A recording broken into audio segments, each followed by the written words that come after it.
شیطان دروازے ابراہیم پر پہنچا اور دروازے ابراہیم پر پہنچ کر دق الباب کیا. یاد رکھیں شیطان کبھی شکل انسان میں آتا ہے اور کبھی غیر مرئی انداز سے وسوسے کان میں ڈالتا ہے. جب وسوسے کان سے ایسا لگے جیسے کوئی آپ سے کہہ رہا ہے اور ہو کوئی بھی نہیں، تو بجائے استغفار پڑھنے کے لاحول پڑھا کریں. استغفار تو گناہ کے بعد کا مسئلہ، گناہ ہی نہ کریں یہ اچھی بات ہے نا.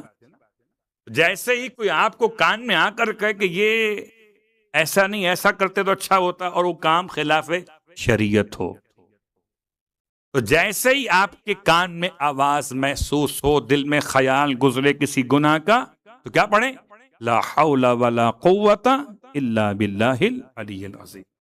اور جب کوئی انسان نما شیطان آپ سے کہے تو پڑھیے درود آل محمد، صلوات پڑھے محمد.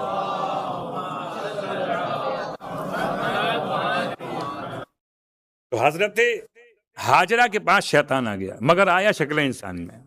دق الباب کیا. اتنی ہمت کہ شکل انسان میں پہنچ گیا. اب شکل انسان میں کس کی شکل میں، وہ الگ موضوع. دق الباب کیا. آپ نے پس سے دروازہ پوچھا کون؟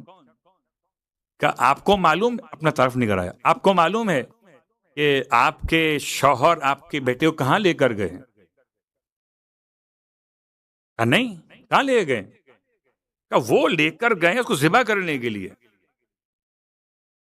تو آپ نے فرمایا کہ کوئی باپ اپنے بیٹے کو ذبح کیسے کر سکتا ہے؟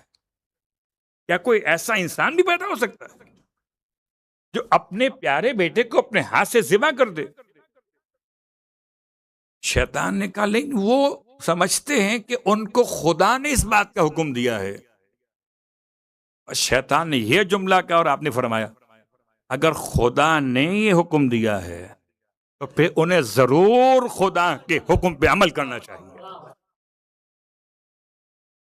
اب شیطان کہنے لگا میں کیا کہہ گیا یہ؟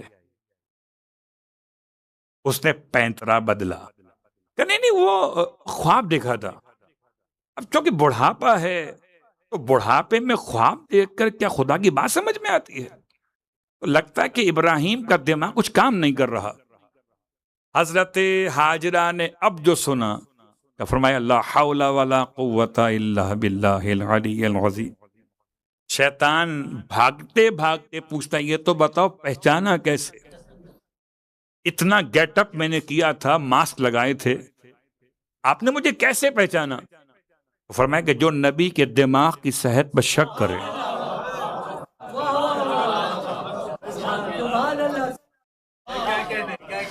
دونوں باتیں واضح ہو گئی. حضرت ہاجرہ نے حکم خدا کی اطاعت میں، کہ وہی خاتون ہیں جو اکیلے مکے میں قبول کرتی رہے نا حکم خدا کی اطاعت میں، سلام ہاجرہ پر. اگر ماں ایسی ہو تو بیٹا اسماعیل تو ہونا چاہیے. اب شیطان میاں چلے آگے، آئے اسماعیل کے پاس، اور اسماعیل کے پاس آنے کے بعد کہنے لگے آپ کو معلوم ہے کہ آپ کے بابا کو کہاں لے جا رہے ہیں؟ میں جانتا ہوں، میرے بابا کو پروردگار نے حکم دیا مجھے قربان کریں. کہنے لگا بھلا یہ بھی کوئی حکم ہوتا ہے؟ آپ سے تو محبت کرنے کی عمر ہے، آپ تو ان کے عزیز بیٹے، یہ آپ کو ذبح کریں گے؟ آپ نے بھی رمیے شیطان کے عمل کو انجام دیا. بعض کہتے ہیں آپ نے لا حول ولا قوت الا باللہ کے عمل کو انجام دیا. شیطان یہاں بھی مایوس ہوا. اب شیطان نے بڑا ٹارگٹ اچیو کرنا، جناب ابراہیم تک پہنچ گیا. پتہ کیا بولا ان سے؟ کہتا ہے ہو سکتا ہے جو خواب آپ نے دیکھا ہو وہ خواب شیطانی ہو. ابراہیم سے کہتا ہے. سوچئے جب وہ ابراہیم کو نہیں چھوڑتا، کیا آج کے مولوی کو چھوڑ؟ صلوات پڑھے محمد و آل محمد. اور جب یہ بچے ہوئے نہ ہو تو آپ کس خیال میں ہیں؟ شیطان لا حول ولا قوت الا باللہ العلی العظیم یہ ابراہیم سے کہہ رہا ہے کہ ہو سکتا ہے آپ نے جو خواب دیکھا ہو وہ شیطانی ہو. حضرت ابراہیم نے رمی جمار فرمایا، یعنی شیطان کو مار بھگایا. کہتے ہیں یہ تینوں الگ الگ مقامات جو آج ہیں یہ سب اسی کے حوالے سے ہیں کہ کہاں کہاں شیطان نے بہکانا چاہا اور کہاں کہاں ابراہیم کے قدم مضبوط. اللہ اکبر. حکم خدا کے لیے جیسے بستر سے اٹھ کر آپ کا وضو کرنا، وضو کر کے آپ کا مصلی پر آنا، شیطان کہے کہ اقامت ہی کافی، اذان چھوڑ دو، آپ کا اذان بھی کہنا. یہ شیطان بڑا فقہی مسئلہ جانتا ہے. آپ کو بتاتا ہے کہ مستحب ہے اقامت، اذان چھوڑ کے اقامت بھی اکتفا کرو، کچھ تو ثواب کم ہو. صلوات پڑھے محمد و آل محمد. اور چونکہ اب ماہ رمضان میں تو سحری میں آپ تھک جاتے ہیں، چلو تسبیح چھوڑو، جا کے لیٹ جاؤ. تو کہیں نہ کہیں شیطان ہمارے ثواب کو کٹ کرنا چاہتا ہے. اب ہم کتنے کامیاب ہو الگ موضوع. تو اذان سے لے کر آخر تک کی بات. تو ابراہیم علیہ السلام نے اپنے عزم اور ارادے میں اپنے مضبوط قدم چلائے. شیطان ناکام نامراد ہوتا چلا گیا. اور آپ کہاں پہنچے اس میں اختلاف. آج جو لوگ جاتے ہیں وہاں زیارات پر تو وہاں کے ڈرائیور حضرات جو ہیں وہ بتاتے ہیں پہاڑ کے اوپر ایک پرانا مینار بنا ہوا ہے، پتھر کے عمارت کے زمانے کا. وہ جگہ تھی جہاں ابراہیم نے اپنے بیٹے کو ذبح کیا. جو بیان کرتے ہیں دیگر علماء، وہ کہتے ہیں پہاڑ کے دامن کا واقعہ، کیونکہ پہاڑ پر سے دمبا اتر کے آیا. ایک قولی ہے حضرت ابراہیم نے اسماعیل کو، اب آیت کے الفاظ آگے بڑھ رہے.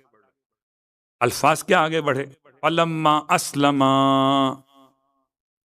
جب دونوں نے منزل تسلیم پر سر خم کر دیا، بیٹا ذبح ہونے کو تیار ہو گیا، باپ ذبح کرنے کو تیار ہو گیا.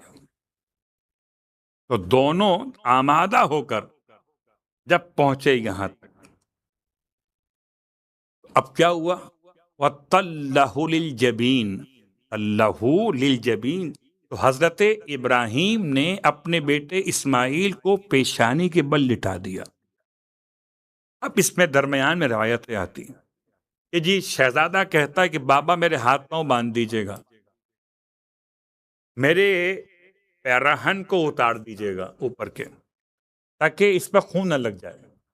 اگر خون لگ گیا تو میری ماں برداشت نہیں کر پائے گی.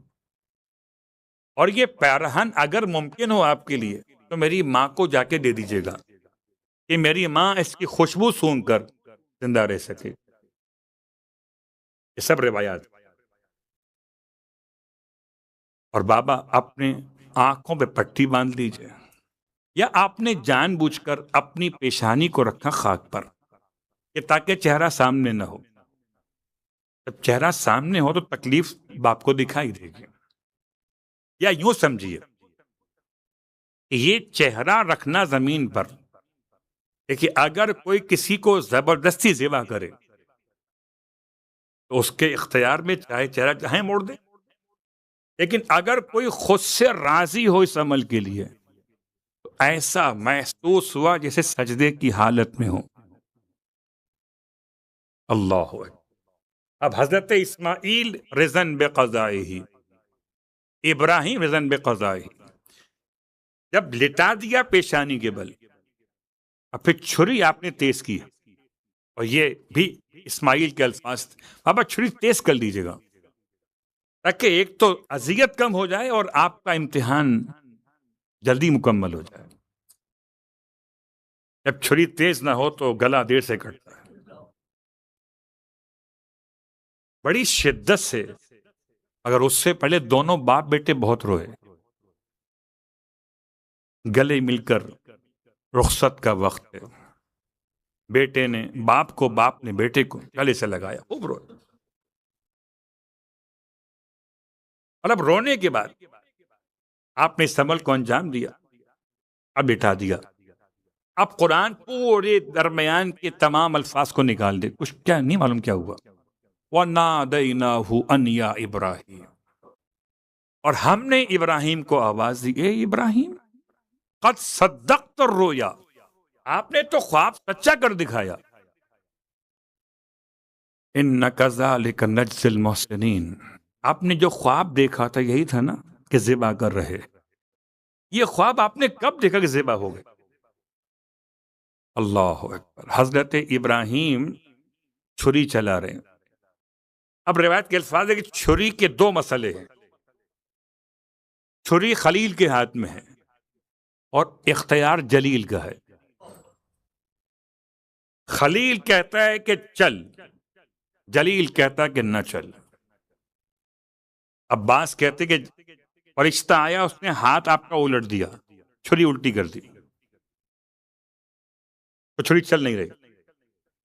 باس کہتے ہیں کہ پروردگار نے آپ پر وحی نازل کی، جتنا آپ سے کہا تھا اتنا کام ہو گیا.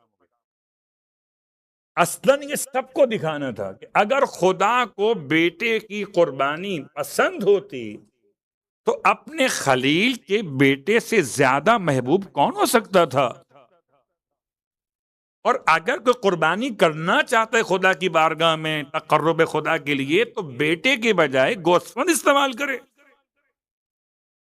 تو سارے کانسیپٹ کو خدا نے اس ماحول میں تبدیل کیا. ایک قربانی کے بجائے آج لاکھوں قربانیاں مینا میں ہوتی ہیں. کتنے حاجی آتے قربانی پیش کرتے. حضرت ابراہیم، اب یہ جو گوسفند آیا کہاں سے آیا؟ اس کے بارے میں روایت کے آسمان سے آیا یا پہاڑ پر سے اتر کے آیا، جبرائیل لے کر آئے. لیکن آ گیا اور اتنی تیزی کے ساتھ آیا کہ چھری چلنے سے پہلے مسبوح تبدیل ہو گیا. ذابح وہی رہا، آلہ ذبح وہی رہا، نیت وہی رہی، مسبوح تبدیل ہو گیا. یعنی اتنی سرعت سے، جیسے ابراہیم کو نار نمرود سے بچانے کے لیے ابراہیم جبرائیل تیزی کے ساتھ آئے تھے، ایسے ہی یہاں پر آئے اور گوسفند کو لٹا دیا. آپ نے چھری چلائی تھی، آپ نے اپنے خیال میں ذبح کر دیا. آپ کا یہی کام تھا. اب چھری چلے نہ چلے، چلائیں اس گردن پر چلے اس گردن پر، اختیار آپ کا نہیں تھا. جب گوسفند ذبح ہو گیا اور آپ نے اپنے بیٹے کو زندہ دیکھا، بہت روئے کہ پروردگار کون سی ایسی کمی رہ گئی. اللہ اکبر. کہتے ہیں کہ حضرت ابراہیم کے رونے پہ خدا نے فرمایا کہ آپ نے اپنا خواب سچا کر دیا.